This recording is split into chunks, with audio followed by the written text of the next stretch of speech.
The first bite of the day for Caleb was always the hardest. Not because the food was bad, it rarely was food at all, but because deciding whether to eat or to save something for his little sister gnawed at him more than the hunger ever could.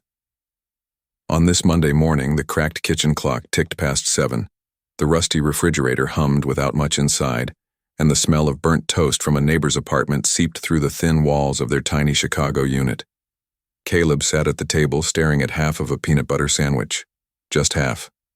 The other half he had wrapped in wax paper and slipped into his backpack, already planning to give it to his sister Mariah after school. He told her he'd eaten earlier, that his friends shared lunch with him, that he wasn't hungry.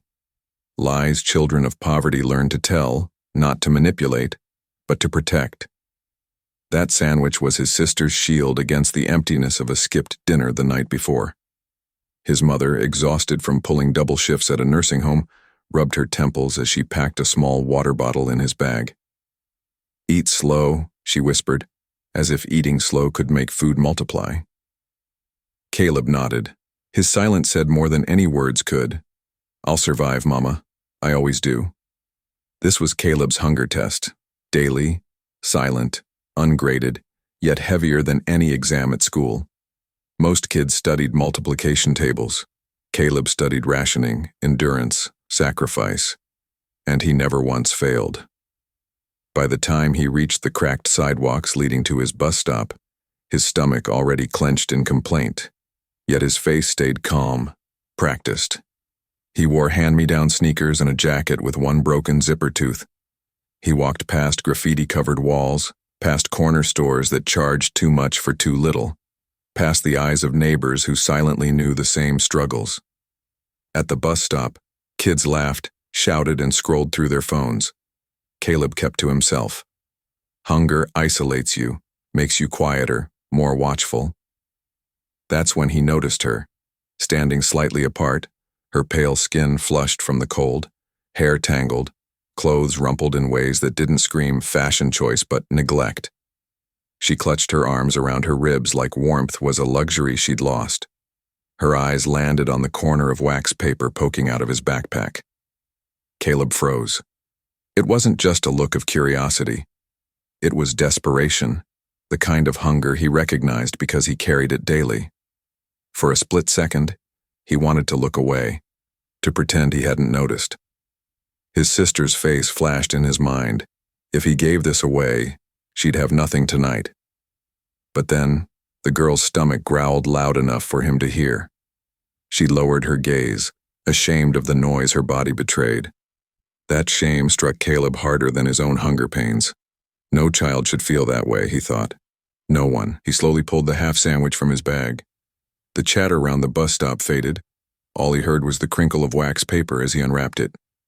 "Here," he said, almost too quietly. He extended it toward her. She blinked, startled. I can't take that," she stammered. Her voice cracked like someone who hadn't spoken much in days. "Take it," Caleb insisted. "I've already eaten." Another lie. He pushed it closer until her trembling hands reached out. She hesitated, then took it, and within seconds she was devouring it with tiny, ravenous bites as if afraid someone might snatch it away. The other kids started whispering.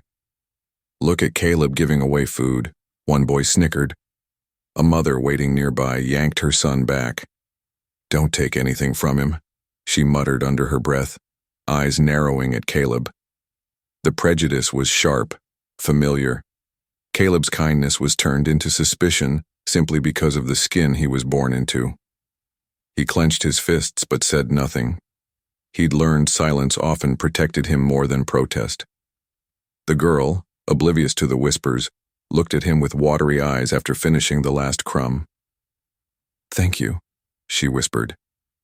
2 words, soft but heavy as though she hadn't been able to say them in a long time. He shrugged, trying to look unaffected. "It's just food," he said. But inside he knew it wasn't just food. It was dignity. It was survival shared. The bus screeched to a halt, doors opening with a hiss. Kids rushed forward, but Caleb lingered behind, letting the girl step up first. She glanced back once more, lips parting like she wanted to say something else, but the driver's impatience pushed her forward. Caleb followed, sitting near the back, still feeling the sting of stares and whispers. He looked out the window, trying to shake the unease. Who was this girl? Where had she come from? And why, deep down, did he sense that giving away that sandwich was not just a small act of kindness, but the start of something that would change everything? The bus rumbled on, but in Caleb's chest, a storm had begun. That night, when Caleb returned home, he didn't know that his act of sacrifice at the bus stop would bring strangers into his neighborhood, strangers with wealth, power, and secrets too dangerous for a boy like him to carry. The bus ride that morning should have been ordinary, just another shuffle of tired students and squeaky brakes echoing through narrow streets. But for Caleb, the air felt different. He couldn't stop staring at the girl a few rows ahead. She sat stiff, shoulders hunched, as if trying to make herself invisible. Her clothes told a story: sneakers so worn the soles peeled, a jacket that looked borrowed, and a skirt stained with what might have been mud, or something worse. Every few minutes she glanced around nervously, like someone expecting to be recognized. When their eyes met in the reflection of the bus window, she quickly looked away. That quickness wasn't shyness. It was fear. Caleb leaned back, trying to piece it together. Kids ran away from home all the time in Chicago, sometimes from poverty, sometimes from abuse, sometimes from things even worse. But what gnawed at him was that she looked like someone who hadn't just lost her way. She'd been running from something. At school, the usual chaos swallowed them both. Caleb noticed how the girl lingered near the entrance, hesitating as if unsure she even belonged there. Eventually, a guidance counselor ushered her inside. Caleb lost sight of her, but the image of her desperate hunger stuck in his mind all day. During lunch, while kids tore into pizza slices and chicken nuggets, Caleb sat with his empty tray, claiming he'd already eaten. But his eyes wandered. He spotted the girl sitting alone at the far end of the cafeteria. No food on her tray. Just water. Something inside Caleb hardened. Hunger. Once again. That invisible bond. After school, he found her sitting near the same bus stop, clutching her knees. The evening wind whipped across cracked pavement, but she didn't move. Caleb approached slowly. "Hey," he said. She looked up, startled, like a deer caught in headlights. "You waiting for someone?" he asked. Her lips parted, then closed. Finally, she whispered, "No." "Where do you live?" A pause. Then, "Nowhere." Caleb felt his chest tighten. Nowhere wasn't an address. Nowhere was the truth. He sat beside her, ignoring the cold bench. "You can't just sit out here all night. It's not safe." "I'll be fine," she muttered, though her trembling voice betrayed her. Caleb thought of his mother, of how she would react if he brought home a stranger. Trouble. But he also thought of Mariah, of how she'd cry if left outside in the cold. That image tipped the scale. "Come with me," he said firmly. The girl's eyes widened. "I can't." "You can," he interrupted, "just for tonight." And so she followed. Down the graffiti-painted alleys, past flickering streetlights, into the cramped warmth of Caleb's apartment. His mother looked up from the sink, startled. "Who's this?" Caleb hesitated, then answered, "She doesn't have anywhere to go." The silence was heavy, filled with questions his mother didn't ask but felt in her bones. She wanted to say no. He saw it in her eyes. But then the girl spoke softly. "Please." That word, fragile and desperate, broke something in his mother. She sighed, shaking her head. "One night," she said. "Just one." That night, Caleb lay awake on the couch while the girl, who finally introduced herself as Emily, slept on a thin blanket in the corner. He watched her breathing steady, the furrow on her brow easing for the first time. Safe. For now. But just before sleep took him, Emily mumbled in her dreams. Words that made his blood run cold. "Daddy, don't let them hurt me." Caleb sat up, heart pounding. Daddy? Hurt her? Questions swirled, but one truth was clear. He had stepped into something far bigger than a half-eaten sandwich at a bus stop. Caleb didn't know it yet, but Emily's past would soon arrive at his doorstep, not in whispers but in roaring engines and black-tinted SUVs. The next morning felt colder than usual, even though the sun had already burned away the haze hanging over the city. Caleb walked Emily back to the bus stop, his backpack heavier than normal, not because of books, but because of the weight of questions swirling in his mind. She hadn't explained her nightmare. She hadn't explained why she was alone, but something told him it wasn't safe to press too hard, not yet. At the corner, children clustered in groups, laughter cutting through the air. As soon as they noticed Caleb walking with Emily, the laughter dulled. Whispers started. Caleb felt it in his skin like a draft sneaking under a door. A boy smirked. "Yo, Caleb, what you doing with the runaway?" Another snickered. "Bet she only talks to him 'cause he gives her food." Caleb ignored them, staring at the cracked pavement, but Emily's face flushed red. She tugged at her sleeves, suddenly shrinking inside her clothes. Caleb wanted to shield her, but the cruelty wasn't done. One of the mothers waiting with her child leaned in close to another, not whispering, not hiding. Loud enough for Caleb to hear. "I don't trust that boy around her. You never know what his kind might do." His kind. The words hit harder than hunger ever had. Caleb clenched his fists, jaw locked tight. He'd heard it before, in grocery stores, in hallways, sometimes disguised, sometimes naked. But here, said in front of Emily, it burned deeper. Emily's eyes darted toward him. He expected her to look away, ashamed to be seen with him. Instead, she stepped forward.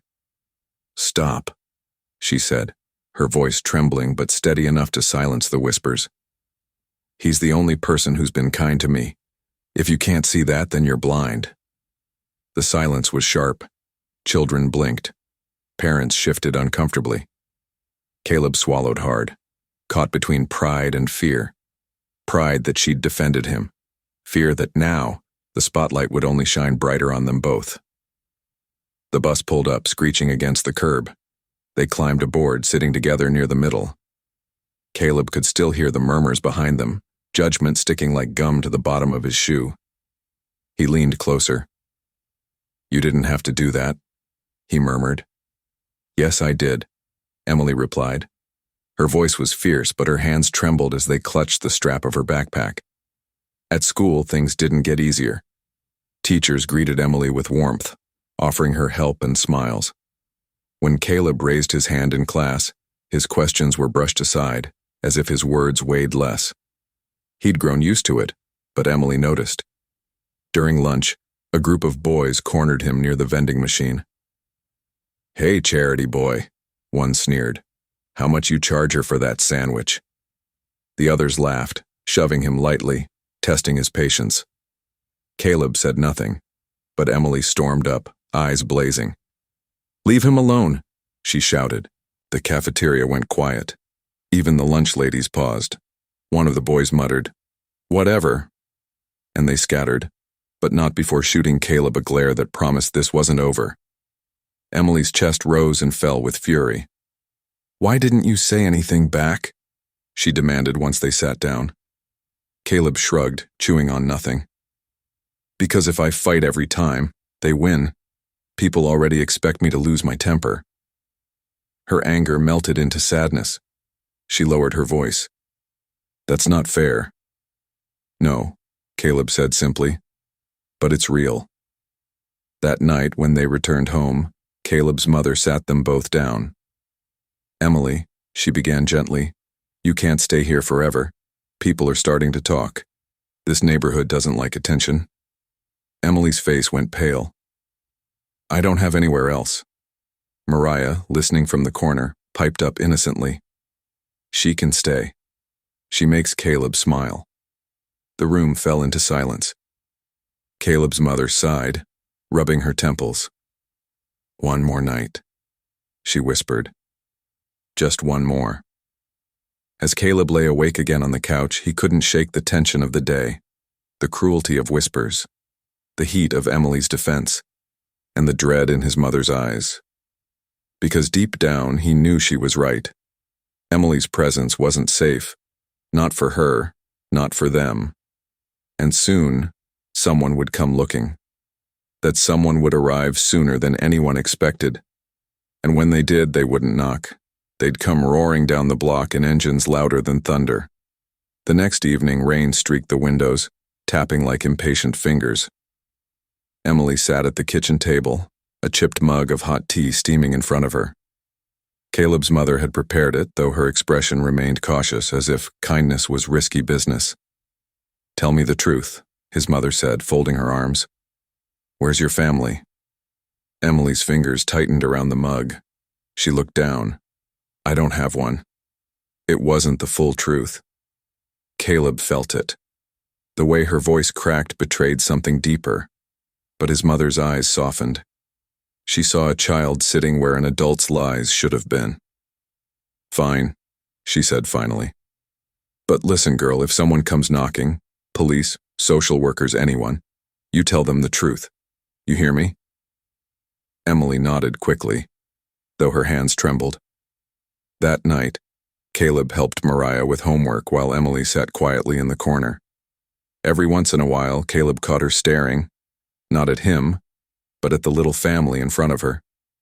The way Mariah leaned against her brother's arm, the way their mother scolded softly but with love. Emily's eyes glistened as though she were memorizing every detail, afraid it might vanish. Later, when Mariah went to bed, Emily whispered to Caleb, "You don't know how lucky you are." Caleb frowned. "Lucky? We don't have much." "You have everything I never did," she said. "Someone to care if you eat, someone to tuck you in, someone who listens." Her words carved into him, deeper than any insult at school. He wanted to ask more, but the pain in her eyes warned him not to. Days stretched into a fragile routine. Emily shared chores, swept the floor, even helped Mariah braid her hair. For a while it almost felt normal. Almost. But tension brewed outside their walls. Neighbors whispered, eyes lingering longer than before. Caleb overheard snippets. "White girl in their house. Police gonna get involved. Nothing good comes from mixing trouble." The racism didn't just creep, it shouted. One evening, as Caleb walked Emily back from the store, a group of older boys blocked the sidewalk. "Hey," one drawled. "What's she doing with you? You kidnapping her?" The others laughed cruelly. Caleb pulled Emily closer, ignoring them, but the words lodged in his chest. When they returned home, his mother confronted him. "This has to stop, Caleb. People think the worst. They don't see what's real. They see what they want to see. And it could destroy us." Emily's eyes filled with tears. "I'll leave," she whispered. "No," Caleb said sharply, surprising even himself. "You're staying." He turned to his mother. "I don't care what they think. She's not alone anymore." The silence after his declaration was heavy. His mother studied him, the fire in his eyes, the stubbornness she recognized as her own. Finally she nodded, slow and reluctant. "Fine. But understand something. Keeping her here means we all carry her secrets. And secrets don't stay buried forever." That night, Caleb dreamed of engines rumbling outside, of shadows at the window, of doors being kicked down. He woke in a sweat only to hear it, softly at first, then louder. A low growl of engines rolling into the neighborhood. He rushed to the window, heart hammering. At the corner, black SUVs idled, headlights cutting through the dark rain. Men in suits stepped out, scanning the street. Their presence was wrong here, too polished, too powerful. Emily stirred on the blanket beside him, blinking awake. The moment her eyes caught the headlights, she gasped and clutched his arm. "They found me." The secret Emily carried was about to explode into Caleb's world, bringing wealth, danger, and a kind of power no one in his neighborhood had ever seen before. From the outside, everything in the small wooden house looked normal. A boy had offered kindness, and a girl had found safety. But inside those quiet nights, shadows began to whisper secrets. The first time it happened, the boy thought it was just a bad dream. He was half asleep when he heard her cry out, a sharp gasp that tore through the stillness. He rushed into the small corner of the room where she slept, and there she was, trembling, clutching the thin blanket like it could shield her from something terrifying. Her eyes darted around the dark room. "Don't let them in," she muttered, her voice broken. The boy froze. "Who? Who's coming?" But the girl didn't answer. She just pressed her back against the wall, as if trying to disappear into it. He wanted to ask again, but his little sister stirred in the next room, and he knew if his mother woke up, there would be questions. Questions the girl wasn't ready to answer.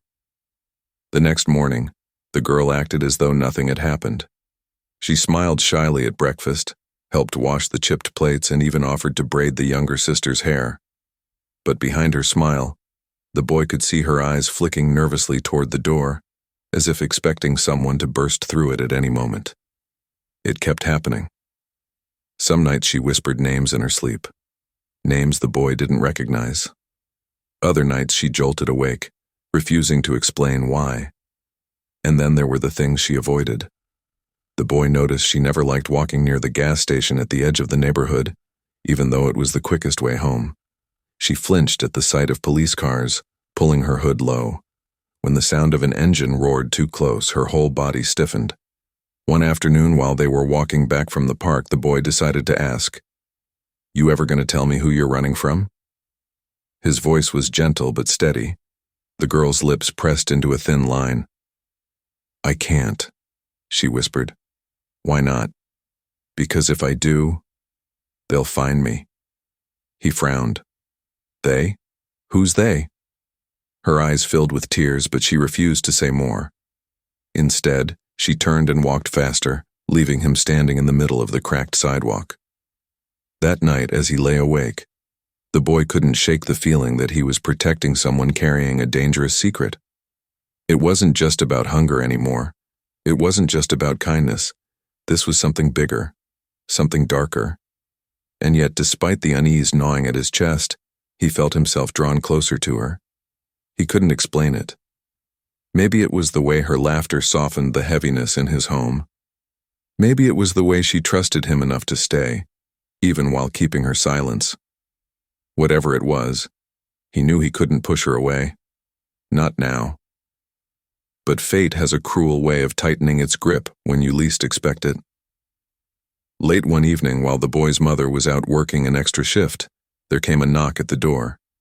It wasn't the gentle knock of a neighbor or a friend. It was sharp, deliberate, carrying authority. The girl froze, her face draining of color.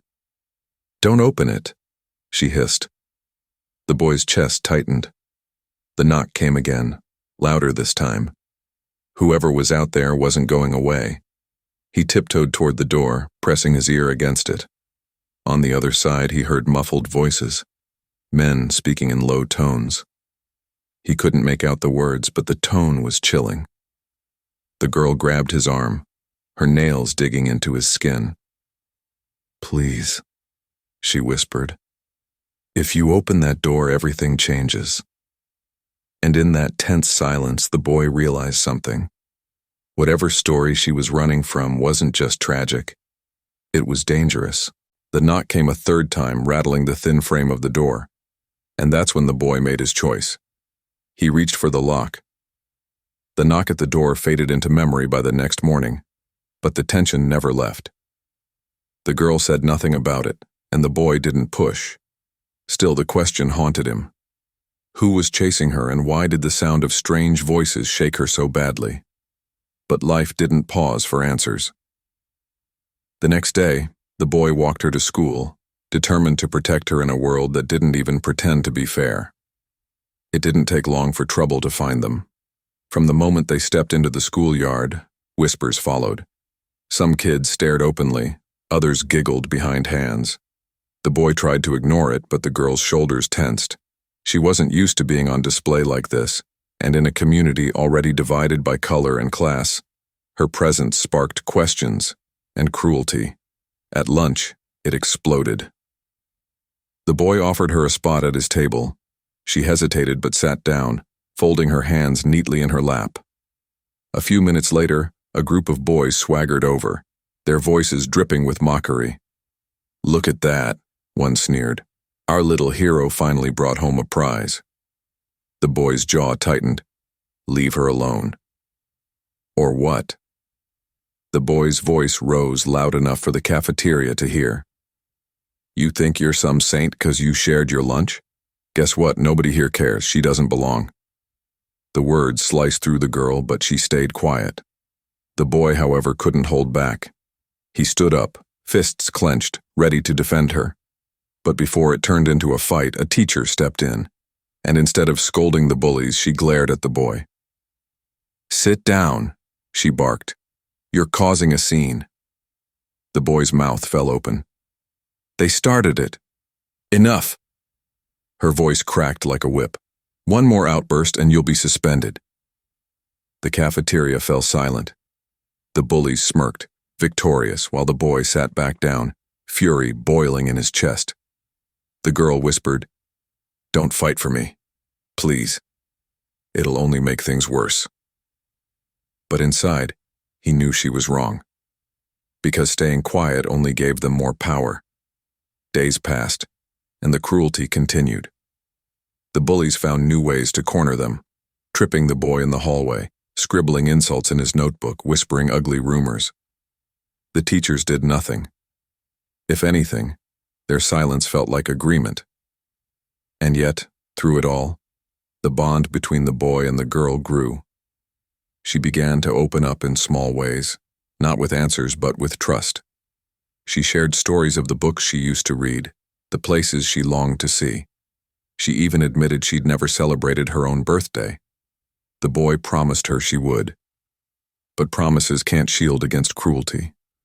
One gray afternoon, a storm was brewing, not in the sky but in the schoolyard. It started with the bullies again. They cornered the girl near the fence after class, their voices dripping with malice. "You think you're better than us?" one spat. "Walking around with him like you belong here?"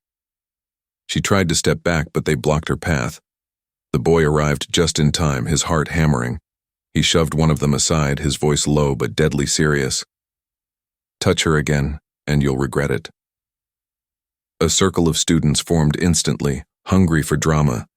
Phones came out recording. The bullies laughed, puffing their chests. "Big talk," one sneered. "But let's see what you do when the whole school's watching." And then, the push came. The boy stumbled but didn't fall. Rage surged through him hotter than anything he'd ever felt. He was ready to swing, ready to end it right there. But suddenly the girl screamed. Not a scream of fear, a scream of recognition. Everyone froze.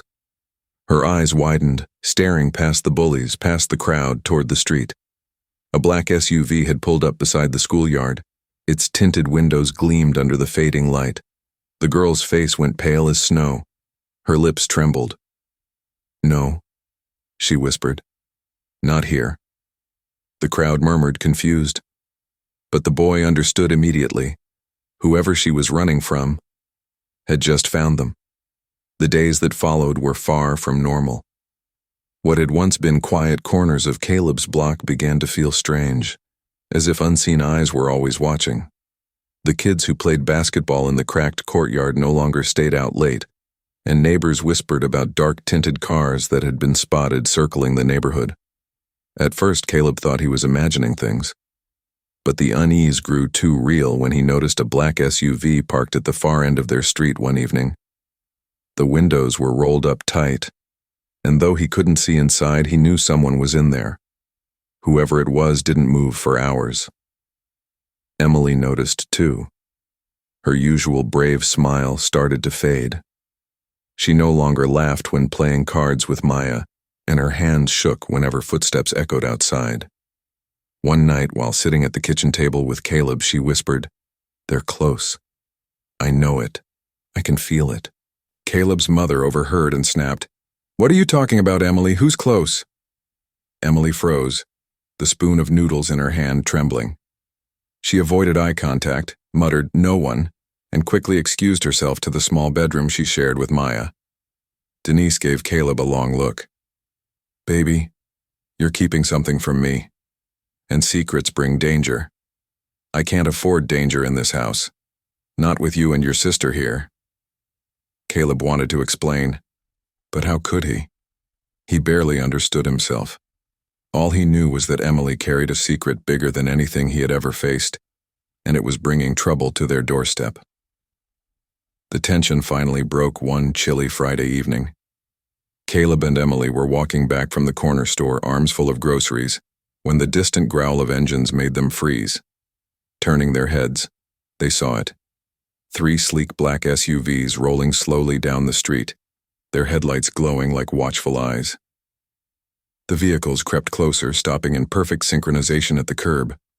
Doors clicked open in unison, and out stepped men in sharp suits, each with the kind of presence that made people move out of their way. Emily dropped her grocery bag.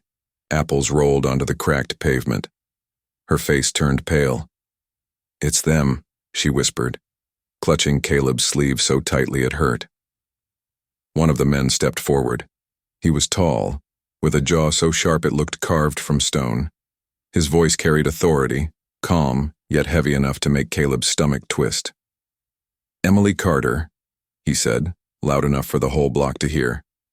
"Your father has been looking everywhere for you." Gasps spread among the neighbors peeking through windows. Caleb's mind spun. Emily Carter? He had never heard her last name until now. Emily shook her head violently, her eyes glassy with fear. "Don't listen to them. Caleb, please don't let them take me." The man smirked, as if amused by her plea. "Do you have any idea who she really is, boy?" His eyes locked on Caleb. "She's the daughter of Richard Carter, billionaire, real estate king, one of the most powerful men in this country." Caleb's heart nearly stopped. His best friend, his secret crush, wasn't just some lost girl. She was the child of one of the richest men alive. Emily buried her face in his chest, sobbing. "I can't go back there, Caleb. Please, you don't understand." And in that moment, with men in black suits watching and neighbors whispering in disbelief, Caleb realized his world would never be the same again. The leader of the men lifted a phone to his ear and spoke calmly. "We found her. Send him in." Caleb froze. Who was him? The sound of that one sentence sent shivers down Caleb's spine. Send him in. Those words hung in the cold evening air, and before he could even process them, a fourth vehicle appeared. A long, silver luxury car that gleamed under the streetlights, like it didn't belong in their battered neighborhood. The door opened, and out stepped a man whose presence made the street fall completely silent. Richard Carter himself. Everyone knew him. His face was on the cover of magazines stacked at gas stations. His empire reached across cities, skyscrapers, hotels, stadiums. He was a man people pointed to on TV and whispered about in awe, and now he was standing just a few feet away from Caleb, his polished shoes clicking against cracked asphalt. Emily's grip on Caleb tightened until her nails dug into his arm. "Don't let him take me," she whispered. Richard's gaze moved from Emily to Caleb, then to the curious neighbors huddled on porches and behind curtains. His voice was smooth, commanding, and frighteningly calm. "Emily, you've caused enough trouble. Come home now. This experiment of yours is over." Emily shook her head violently, tears streaking down her cheeks. "No, you don't get to control me anymore. I'm not your property." Her words shocked Caleb, and apparently the neighbors too, because murmurs spread quickly. What does she mean by control? Why would a billionaire's daughter run away to the projects? Richard's eyes narrowed, his voice sharp as a blade. "You've been hiding with them?" He gestured toward Caleb and his apartment building with disgust. "Do you even know what you've done? Associating with people who have nothing, who will never have anything." Caleb's fists clenched, his chest burning. "Don't talk about us like that. We might not have skyscrapers or supercars, but at least we treat her like a person, not like some trophy." Richard's cold smirk faded. For the first time, the billionaire looked unsettled. Emily stepped forward, her voice shaking but strong. He's right. Caleb gave me something you never could. Kindness. When I was hungry, he fed me. When I was scared, he stayed. You can buy the world, Dad, but you can't buy love. The neighbors gasped again. Some nodded, some whispered. Others shook their heads. Caleb felt every eye on him. The poor boy standing up to a man who owned half the city. Richard's face hardened. Enough, he snapped. Emily, you're coming with me. Now. He motioned for his men to step forward. Emily screamed and backed away. Caleb instinctively threw his arm in front of her, though he knew he couldn't physically stop them. His heart raced, but his voice cut through the night with raw courage. You'll have to go through me first. The street erupted in shocked murmurs. A 13-year-old boy standing between a billionaire and his own daughter. Richard froze, staring at him. There was something in Caleb's eyes. Fear, yes, but also fire. Something that money couldn't break. For the first time, Richard Carter didn't look untouchable. He looked uncertain. Just as Richard's men moved forward, Emily shouted something no one expected, something that silenced the entire block. He's not my father by choice, he bought me. The street went dead quiet. Caleb's world tilted, and the truth was about to tear everything apart. The block had never been so quiet. Emily's words echoed through the night like thunder. He's not my father by choice, he bought me. Neighbors froze in doorways. Mothers clutched their children tighter. Even Richard's men, trained to obey without hesitation, hesitated now. The claim was too shocking to ignore. Richard's face, usually so calm and calculated, cracked with anger. His eyes narrowed, his jaw tightened, and for the first time, his power seemed shaky. Emily, he hissed, watch your mouth. You don't know what you're saying. But Emily's tears poured as she pointed directly at him. I do know. I was a baby when you took me. I've seen the papers. You made my life a contract. You never loved me. You just wanted an heir to parade around. Gasps rippled through the block. Caleb's stomach churned.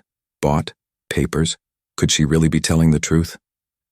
Richard stepped forward, his voice sharp enough to cut glass.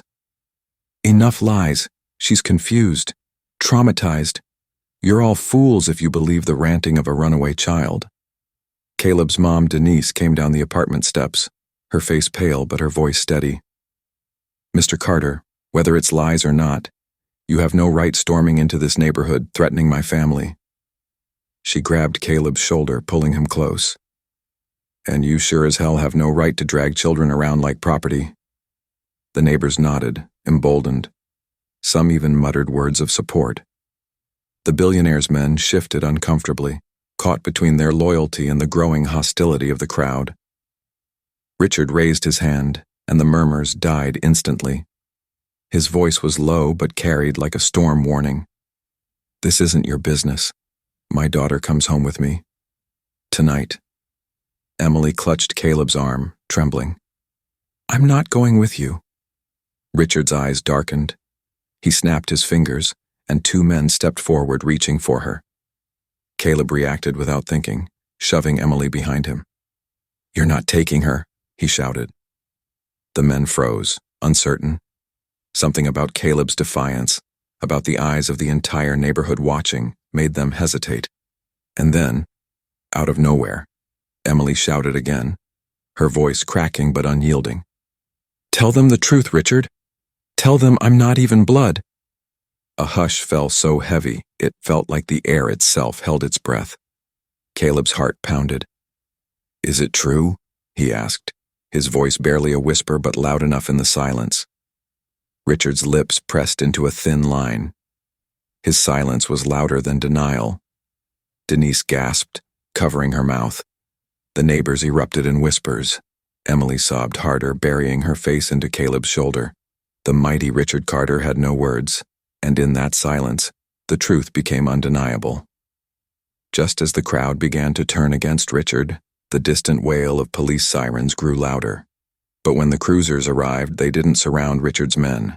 They stopped in front of Denise's apartment. An officer pointed at Caleb. "Step aside, son. We're here for her." He meant Emily. The flashing red and blue lights bathed the street in chaos. Neighbors craned their necks. Kids pressed their faces against second-floor windows. Caleb's heart pounded as he wrapped his arm protectively around Emily. Two officers stepped out of the squad car. Their uniforms were crisp, their expressions stern. The taller one read from a folded sheet of paper. "Emily Carter has been reported missing by her legal guardian. We have orders to take her into protective custody immediately." Protective custody. The words felt twisted, like a trap. Caleb's stomach dropped. Emily shook her head furiously. "No, you can't take me back to him. He's lying. He's not my father. He bought me. Please, you have to believe me." The shorter officer frowned, clearly unsettled, but his partner remained stone-faced. "Young lady, we're not here to debate family matters. We're here to execute an order. Please step forward." Denise stepped between them, her voice sharp. "Hold on. If she's saying she's not his blood, you can't just hand her over. She deserves to be heard." Richard, standing smugly behind his men, finally found his voice. "Thank you, officers. Please do your job. My daughter has been through a difficult time. These people filled her head with nonsense. I'll handle the rest." The way he said these people made Caleb's blood boil. He knew what Richard meant. Poor, black, powerless. People he thought didn't matter. Emily clutched Caleb's arm tighter, her whole body trembling. "I'd rather die than go back with him," she whispered. The taller officer stepped closer. "Miss Carter, please don't make this harder. We don't want to use force." Something snapped inside Caleb. He pushed forward, his voice louder than he thought possible. "You can't just take her. She's telling the truth. He's lying. Somebody has to listen to her." The officer looked down at him, unimpressed. "Son, step aside." But Caleb didn't move. For the second time that night, he stood between Emily and men who could crush him without effort. His legs shook, his voice trembled, but his will held strong. The neighbors began murmuring again, louder this time. "Let the girl speak. She's scared. Why won't they listen?" The atmosphere shifted. The officers looked uneasy. This wasn't just a retrieval anymore. This was a community watching closely, ready to resist. Richard saw it too. His face darkened. He leaned close to the lead officer and whispered something. Caleb couldn't hear, but he saw the exchange of a folded envelope, discreet but not invisible. Gasps spread. Denise's eyes widened. "Are you bribing the police in front of us?" she shouted. The taller officer's face stiffened, but he didn't deny it. He simply barked, "Everyone back inside now. This is official business." The crowd didn't move. If anything, they grew louder. People pulled out phones, recording everything. Emily's voice rose above the chaos, raw and desperate. "If you let them take me, you'll never see me again. I'll disappear, and no one will know the truth." Caleb's heart raced. His entire world hung on what happened next. Just as the officers stepped forward to grab Emily, one of the neighbors, a retired lawyer, shouted, "You can't take her without a court order. That's kidnapping." The officers froze mid-step. Richard's face twisted with rage, and Caleb realized for the first time they might have just bought themselves a little time. The whispers started small. At first, it was just a few neighbors lowering their voices when Caleb's mother stepped into the corner store. A couple of teachers looked at Caleb longer than usual in the hallways, as if weighing whether to smile or stay silent. The air in town had changed, thick with tension and curiosity, like a storm cloud waiting to burst. Word had spread that the powerful man with endless money, Richard, was circling around Caleb's home, searching for Emily. Some people saw the helicopters in the sky. Others claimed they saw sleek black cars idling near the fields at night. Everyone knew something was happening, but no one dared to ask directly. Yet something unexpected happened. While fear crept into the town, so did a quiet form of resistance. On Sunday morning, the little church that Caleb's family had always attended filled to the brim. Neighbors who rarely came showed up and sat shoulder to shoulder, their faces tight with worry. The pastor, a kind old man with tired eyes, didn't preach about heaven or hell that morning. Instead, he stood tall behind the pulpit and said, "There comes a time when silence is a sin. If a boy can give away his only meal to a stranger, then what excuse do the rest of us have to stay quiet?" The congregation erupted, some clapped, some cried, and others shifted uncomfortably in their seats, afraid of what this meant. That day, Caleb realized he and Emily weren't as alone as he thought. Mrs. Harper, the widow from next door, showed up at their door with warm bread. A group of kids from school walked with him in the mornings, daring anyone to mess with them. For the first time in weeks, Caleb saw Emily smile, a fragile, hopeful smile, as if light had managed to sneak through the cracks of her fear. But not everyone stood with them. At the grocery store, Caleb overheard two men muttering, "That family's bringing trouble to the whole town. Billionaires don't play fair. We'll all pay for their kindness." Their words sliced into him like a knife. At school, a teacher who had once been supportive now refused to look Caleb in the eye. Some neighbors shut their doors when his family walked past, pulling their curtains tight as if hiding from a plague. This was the war beneath the surface. Love versus fear, courage versus survival. One night, as Caleb lay awake, he heard Emily whimpering in her sleep again. He tiptoed over and whispered, "You're safe here." She opened her eyes, wide and wet, and said softly, "No one is safe from him." The weight of her words sat heavy on his chest. But the next evening, a meeting was called in the town's old barn. More than 30 people showed up, farmers, teachers, teenagers, even Caleb's pastor. They formed a circle, lanterns lighting their worried faces. "We can't let this man destroy one of our own," the pastor said. "But he's got money, power, the law on his side," another man argued. "And we've got each other," a woman snapped back. The debate grew heated. Some wanted to protect Caleb's family. Others thought it was foolish to challenge Richard. Voices rose, fingers pointed.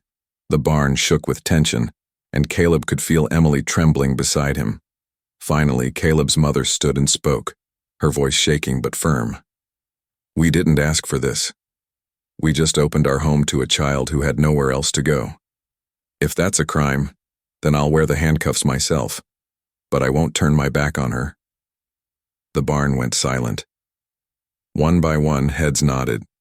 People began to speak up, promising food, offering to watch the roads, pledging to stand guard. For the first time, Caleb saw the outline of something bigger than fear, a community ready to resist. But as the lanterns dimmed and the group disbanded, Caleb noticed headlights outside. A black SUV sat at the edge of the field, its engine humming quietly, like a predator waiting for its prey. The townspeople didn't notice. They walked home, whispering and making plans. But Caleb's eyes locked on that dark vehicle, and his stomach churned with dread. The resistance had begun, but so had Richard's next move. The barn doors creaked open again, and a voice shouted, "They're already here." The words froze everyone in place. Caleb spun around to see a young boy panting in the doorway of the barn, sweat dripping from his forehead.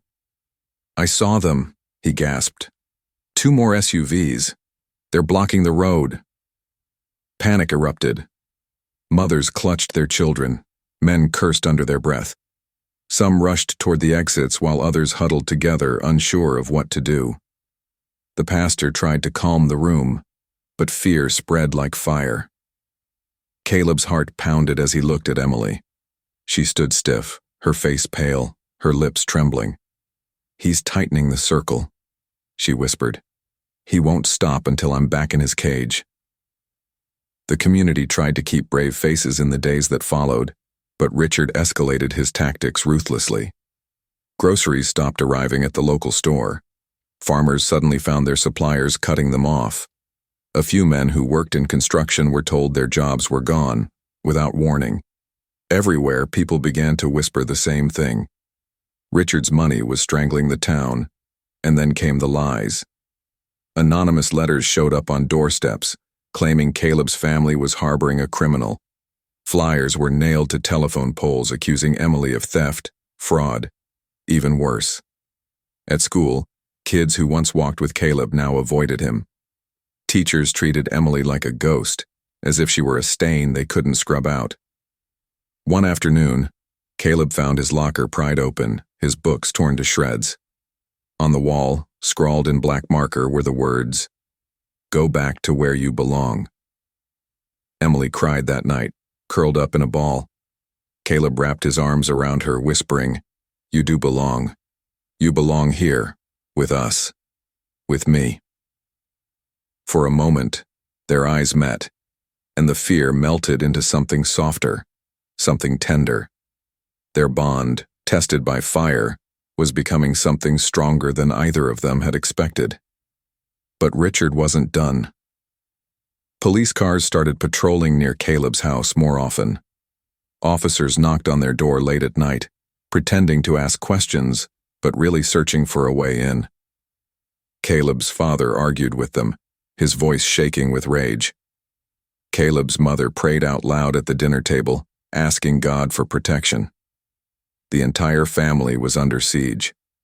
One night, just as the family sat down to a meager dinner, the lights in the house flickered and went out.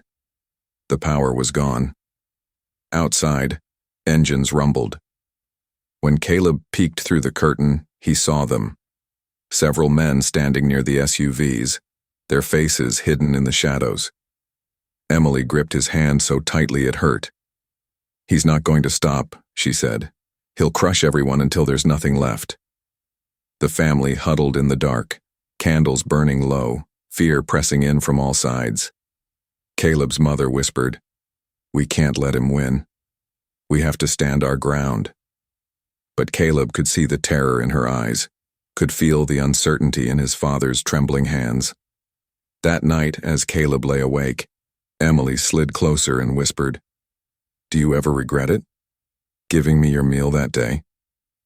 Caleb turned to her, his throat tight. "Never. I'd do it again 1,000 times." Her eyes glistened in the candlelight and she kissed his cheek softly, a fragile promise that they would face whatever came next together. But their quiet moment was shattered by a crash outside. The family rushed to the window. Flames licked at the edge of their barn, spreading fast. Someone had set it on fire. The animals inside shrieked in terror. Caleb's father and mother sprinted out, desperate to save what they could. Neighbors rushed over with buckets of water, shouting and cursing. Caleb grabbed Emily's hand and pulled her close. "This is just the beginning," he said through gritted teeth. And he was right. Because as the flames roared and the night lit up in orange and red, Caleb spotted something across the field. Richard himself standing beside one of the SUVs, watching calmly as the barn burned to the ground. His eyes met Caleb's across the fire, cold and merciless. Richard didn't have to say a word. His message was clear. Next time it won't just be the barn. As the flames consumed the night, Caleb realized the next target would be his home, or Emily. The next morning, Caleb woke to the sound of whispers outside. The neighborhood was alive with murmurs. Men leaned against porches, women held babies on their hips, teenagers gathered in clusters, all buzzing about what Richard's men had done. The fear was there, heavy and real. But something else was bubbling too, anger. Mrs. Carter from down the street, who had once been quiet as a shadow, spoke up in front of everyone. "We can't just sit here waiting for him to come again. If he thinks he can buy us or scare us, he's wrong. We've lived without money all our lives. What's another day? But we still got pride." Caleb felt his chest tighten. For the first time, he saw his neighbors not as tired survivors, but as people ready to fight. Emily stood beside him, her hand brushing his. Her eyes were firm, no longer the frightened girl he first met in the park. "They need a leader," she whispered. Caleb shook his head quickly. "I'm just a kid." "You gave your only meal to me when you had nothing," she answered. That makes you more of a leader than any man with a fleet of cars." Her words cut into him deeper than any threat Richard had made. That afternoon, the block gathered at the church hall. Pastor Green opened the doors wide, welcoming everyone who had been shaken by Richard's grip. Inside, people passed around a notebook, writing down shifts for neighborhood watch, who had cars for quick escapes, and who could help with food for families targeted by Richard's men. Caleb sat in the front, still unsure, until Maya tugged at his sleeve. "You tell stories every night," she whispered. "You make me believe they're real. Maybe now you can make the whole neighborhood believe too." He swallowed hard, then stood. His voice cracked at first, but soon the room grew silent, listening. "I don't know much about money or power or the way the rich play their games, but I know what hunger feels like. I know what it's like to go to bed hoping tomorrow will be better. And I know kindness can change everything. That's what started this. Not fear, not money. Kindness. If Richard wants to take something from us, let him try. We're still standing." The room erupted in applause. For the first time in a long while, hope filled the air. That night, candles were lit in windows across the block, a silent sign of unity. From above, the street glowed like a row of stars, each flame whispering, "We will not bow." Emily squeezed Caleb's hand, whispering, "You did that." But as the night deepened, shadows moved at the edge of the block. A black SUV crawled slowly down the street, its headlights cutting through the dark. The crowd outside fell silent, candles flickering. The window rolled down just enough for a voice to carry out, cold, mocking. "You think candles will save you?" Then the SUV's tires screeched, and the vehicle sped off into the distance, leaving behind only the smell of burnt rubber. Caleb's chest pounded. He looked around at the frightened faces trying to hold their courage, but deep inside he knew this was only the beginning. Cliffhanger. Hours later, as Caleb drifted into uneasy sleep, he was jolted awake by Maya's scream. He ran to the window and saw flames rising at the far end of the block. Richard had struck back. Chapter 14. Richard tightens his grip, 200 words. The fire tore through the corner house like a monster set loose. Neighbors rushed with buckets, forming a desperate line, while children cried and the air filled with smoke. Caleb's throat burned as he helped carry water, his heart breaking with every scream. By dawn, the fire was out, but the damage was clear. The Johnsons' neighbors had lost their home. Their faces were blackened with soot, their belongings turned to ash, and the SUV was gone, leaving no trace. Emily wept quietly beside Caleb. "He won't stop. He'll keep pushing until we break." Caleb wanted to deny it, but deep inside, he knew she was right. Over the next few days, Richard's grip tightened like a fist. Notices appeared on doors, legal threats about rent and property violations. People who spoke too loudly found their electricity cut, or their cars mysteriously damaged. Whispers spread that some neighbors had been offered bribes to spy for Richard, to report on what Caleb and Emily were planning. The unity they had built in the church hall began to crack. Some neighbors stood firm, others withdrew in silence, afraid. One night, as Caleb walked Emily home, a man stepped out of the shadows, a neighbor he had once trusted. His voice was low, almost apologetic. "He's paying me more than I make in a year to tell him what you're up to. I've got kids to feed, Caleb. I can't turn that down." Caleb froze, betrayal stabbing through his chest. He wanted to shout, to fight, but the man simply walked away, disappearing into the dark. Emily touched his arm gently. "This is my fault. If I leave, he'll stop." "No," Caleb said fiercely. "If you leave, he wins. This isn't just about you anymore. It's about all of us." But her tears told him she didn't believe it. Denise, their mother, grew more anxious by the day. She sat Caleb down late one night, her face lined with exhaustion. "I can't keep you safe, baby. I can't protect Maya, and I can't fight men like Richard. Maybe letting Emily go is the only way." Caleb shook his head, his fists clenched. "Mom, we've spent our whole lives being pushed down. If we give up now, what was the point of all this? We can't just let him decide everything." The argument hung heavy in the air. For the first time, Caleb felt the weight of leadership pressing down on him, not as a choice, but as a burden. Meanwhile, Richard escalated his tactics. He showed up in person one afternoon, flanked by men in suits, standing on Caleb's block as if he owned it. His voice carried, calm but sharp. "This is your last chance," Richard announced to the gathered neighbors. "Return my daughter to me and I'll make your problems go away. But keep standing in my way and I'll make sure this street becomes nothing but dust." Emily stood behind Caleb, her hand clutching his sleeve, her father's eyes locked on hers. "You don't belong here. Come home." Emily's voice trembled, but she answered, "Home is where people care about me, not where I'm just another piece of property." The crowd gasped, the courage in her words igniting something in them. But Richard's smirk never faded. "You'll regret that," he said simply before turning and walking back to his SUV. The tension on the block became unbearable. Every sound in the night made families jump. Every shadow seemed like another of Richard's men. Caleb barely slept, lying awake listening to the shallow breathing of his sister and Emily beside him. One evening, Caleb found Emily sitting on the porch, staring at the streetlights. Her face was pale, her voice soft. "He won't stop, Caleb. He's not just fighting you, he's fighting me. And he's fighting dirty." Caleb sat beside her, his voice low. "Then we fight too. Not with money or power, but with each other. With people who still believe in what's right." Her eyes filled with tears. "And if he breaks us apart?" He turned to her, his hand brushing against hers. "Then we stay together until the end." For a moment, the world fell quiet. Their connection was the only thing that felt real, stronger than fear, stronger than Richard's grip.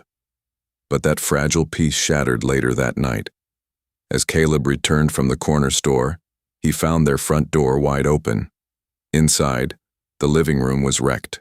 Drawers pulled out, chairs overturned, glass shattered across the floor. Denise was sobbing in the kitchen, clutching Maya tightly. "They came in while we were here," she cried. "They didn't take anything. They just wanted us to know they could." Caleb's blood ran cold. He turned toward Emily, but she was already pale, her lips trembling. "This is my fault," she whispered. "He's showing you that he can reach into your home anytime he wants. Caleb, I can't stay here anymore." Caleb reached for her arm, but she pulled away, tears streaming down her face. "If I don't leave, he'll destroy everything you love. Tonight, I'm leaving." The night was heavy, a strange silence pressing down on the small town as though the very air was holding its breath. Streetlights flickered against the damp pavement, and the distant sound of thunder rolled across the horizon.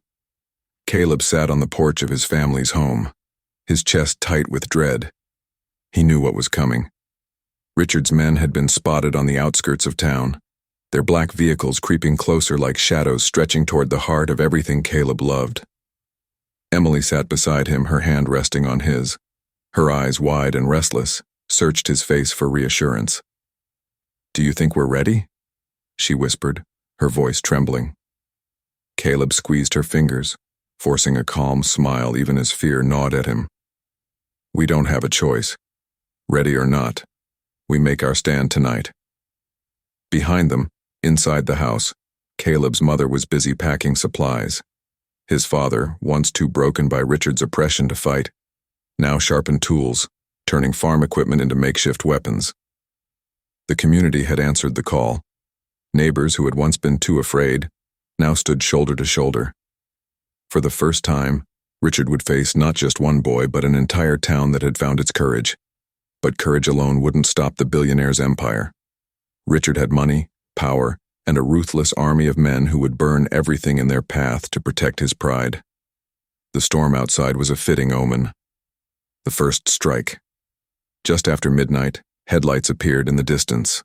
Black SUVs and armored trucks rolled into town, their engines snarling like beasts hungry for blood. Richard was in the lead car, his face stone cold, his heart set on crushing Caleb once and for all. He had lost too much already, his secret exposed, his empire fractured, his control slipping through his fingers like sand. Tonight, he vowed, he would take everything back. The townsfolk gathered at the square, torches and lanterns illuminating their determined faces. Some carried bats, others shovels, and a few had old hunting rifles passed down through generations. Caleb stood at the front, his young frame dwarfed by the weight of responsibility on his shoulders. When the first SUV screeched to a halt, Richard's men spilled out, dressed in black, armed to the teeth. The contrast was almost laughable. Trained mercenaries against farmers, teachers, shopkeepers, and children who had nothing left to lose. Richard stepped forward, his expensive suit sharp even in the pouring rain. His voice cut through the night like a blade. "Hand over the girl, Caleb. Hand her over, and I'll spare the rest of this pathetic town." Emily clung to Caleb's arm, but he pushed her gently behind him. His voice, though shaky, rang with defiance. "No, Richard, you don't own her, you don't own us, not anymore." Murmurs of agreement rippled through the crowd. For the first time, Richard saw something in their eyes that unnerved him. Unity.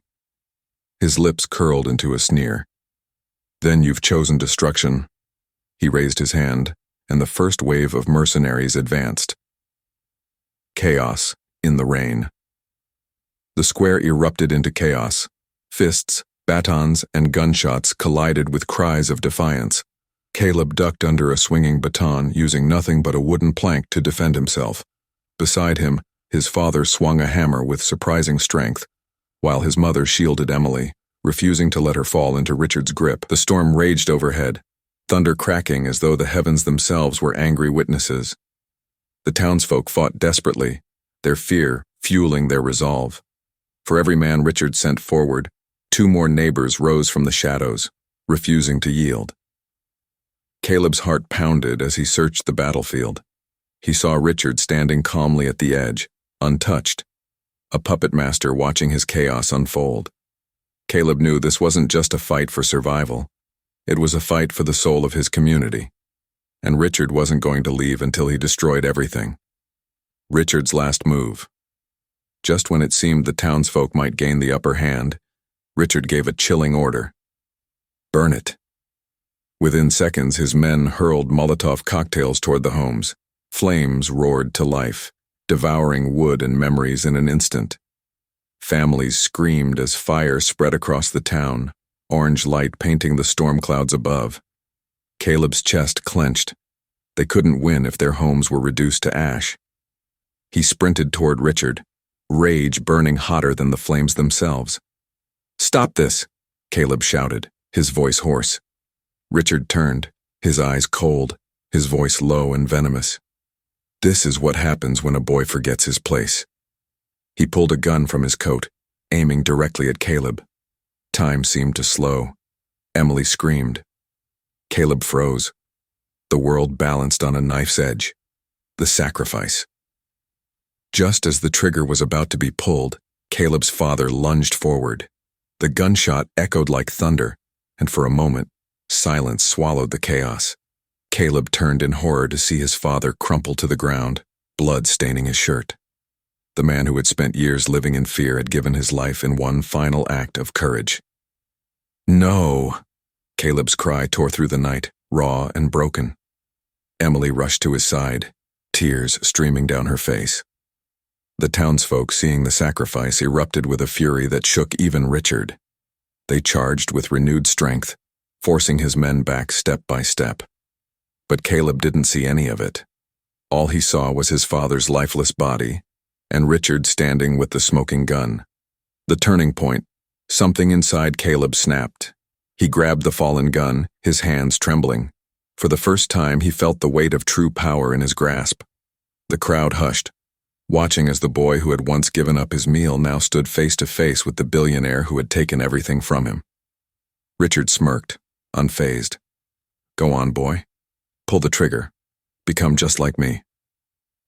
The rain poured harder, mixing with Caleb's tears. He could end it right here. One bullet, and Richard would never hurt anyone again. But Emily's voice pierced through his rage. Caleb, don't.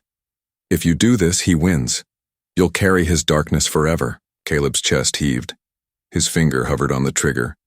Every eye in the town was on him. Then, with a guttural cry, Caleb dropped the gun into the mud. No, Richard. I'll never be like you. The crowd roared with approval. Richard's smirk faltered. For the first time, he realized he had truly lost, not to violence, but to a boy's unbreakable spirit. Justice at last. The sound of sirens pierced the storm. Police vehicles swarmed into the square, lights flashing red and blue. Someone in the community had called for help, and this time, the law was on their side. Richard tried to flee, but the townsfolk blocked every path. His own men, seeing the tide turn, abandoned him one by one. Officers surrounded Richard, guns raised. Drop your weapon! The billionaire's arrogance cracked. He dropped the gun, his hands trembling. In that moment, stripped of power and pride, Richard looked smaller than he ever had. As the police dragged him away, Emily clung to Caleb, whispering through sobs. It's over. It's finally over. The dawn after the storm. By morning, the fires had been put out. Homes were damaged, hearts were broken, but the town still stood. Caleb buried his father under the oak tree, tears falling silently as Emily held his hand. The community gathered, not in mourning alone, but in unity. Richard's empire crumbled in the days that followed. Investigations uncovered layers of corruption, fraud, and abuse. His wealth was seized, his reputation destroyed. For the first time in decades, the people he had controlled were free. Emily, though scarred by the ordeal, found healing in the love that had saved her. Caleb's mother, though widowed, carried herself with newfound strength, proud of the man her son had become. And Caleb, the boy who once gave away his meal to a lost girl, had grown into the symbol of hope for an entire community. The final scene. Weeks later, Caleb stood once again on his porch, the morning sun breaking through the clouds. Emily leaned against him, her smile soft but steady. The town bustled in the distance, rebuilding, stronger than before. Caleb took a deep breath, feeling the weight of everything they had lost and everything they had gained. Your dad would be proud of you, Emily whispered. Caleb's eyes welled with tears, but he smiled. No, he'd be proud of us. The camera of life seemed to pull back then, capturing not just Caleb and Emily, but an entire community that had risen from the ashes.